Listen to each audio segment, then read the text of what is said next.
The Mandalorians of the current Star Wars canon are quite different from their Legends continuity counterparts, but the two iterations share many notable traits.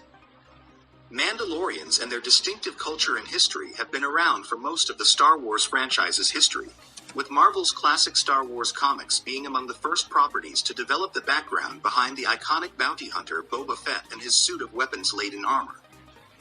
Star Wars: The Clone Wars, a TV show that never truly fit in Legends, made significant changes to Mandalorian history and culture in the post-2014 canon, as did Star Wars Rebels and the ongoing series The Mandalorian. The Clone Wars rewrote Mandalorian history in the Clone Wars era, establishing Duchess Satine Kryze's new Mandalorians as both a pacifist subculture of the infamously warlike culture and the dominant Mandalorians for most of the prequel era. The series also suggests that neither Jango Fett nor Boba Fett are true Mandalorians, unlike their Legends-era counterparts, though The Mandalorian Season 2 would go on to retcon this for Jango.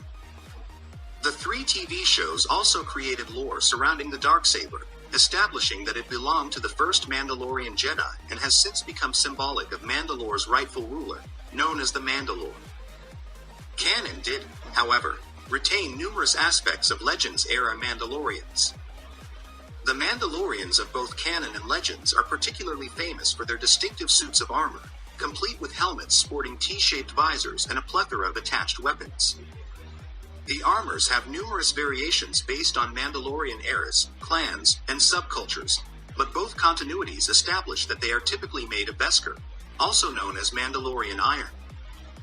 Beskar is extremely resistant to direct hits from blaster bolts and is completely impervious to lightsaber blades. In both continuities, traditional Mandalorian armor is made of pure Beskar, but many Mandalorians, due to the metal's rarity, combine or replace Beskar with weaker metals, making them far more vulnerable in battle.